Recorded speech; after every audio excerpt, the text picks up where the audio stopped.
Elle est tombée hier dans la nuit, mais elle contient encore toute sa suffisante information. Le lieutenant-général Christian Chiwewe,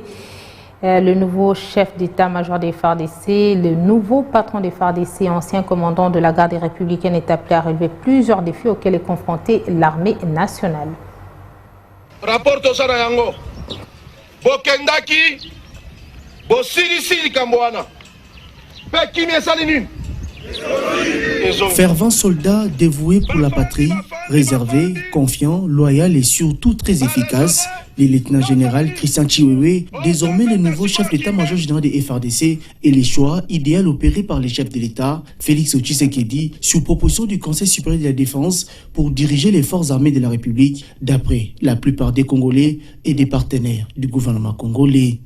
C'est lui qui a fait ses preuves sous le régime Kabila en dirigeant avec promptitude la garde républicaine, une unité spéciale de l'armée chargée de la sécurité du président de la République et de sa famille, devra encore démontrer ses muscles pour la pacification de la partie est de la RDC. Bénéficiant de plusieurs formations dans sa carrière militaire, le lieutenant-général Christian Chiwewe prend les rênes de l'armée dans un contexte particulier, celui de l'état de siège instauré par le commandant suprême au Nord Kivu et à Ituri pour lutter contre l'activisme des groupes armés locaux et étrangers.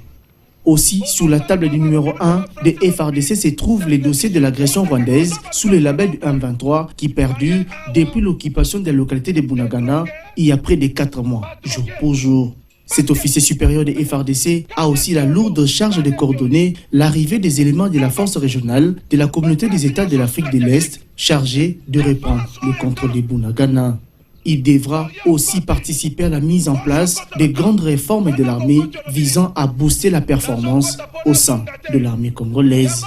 Cette figure majeure de l'armée congolaise devra également faire face à des arrestations de hauts gradés accusés pour la plupart de comploter contre l'État, des participations à des putschs, des collaborations avec des forces négatives comme la partie est de la RDC, mais surtout des détournements des deniers publics alloués pour les éléments FARDC engagés dans des opérations militaires contre les forces négatives.